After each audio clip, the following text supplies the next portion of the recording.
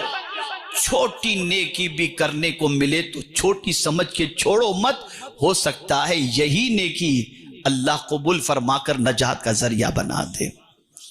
اور کسی چھوٹے گناہ کو چھوٹا سمجھ کے کرو مت، ہو سکتا ہے کہ یہی گناہ جہنم میں جانے کا سبب بن جائے۔ تو ناظرین، اگر بیان اچھا لگے تو ضرور ویڈیو کو لائک کریں اور ہمارے چینل کو سبسکرائب کریں۔ اللہ ہمیں اور آپ کو ہر نیک عمل کرنے کی توفیق عطا فرمائے اور خوب نیکی کرنے کی توفیق عطا فرمائے۔ تو چلیے ملتے ہیں اگلی ویڈیو میں۔ السلام علیکم ورحمۃ اللہ وبرکاتہ۔ ویڈیو اچھی لگے تو ہمارے ویڈیو کو لائک کریں اور ہمارے چینل کو سبسکرائب کریں۔ شکریہ۔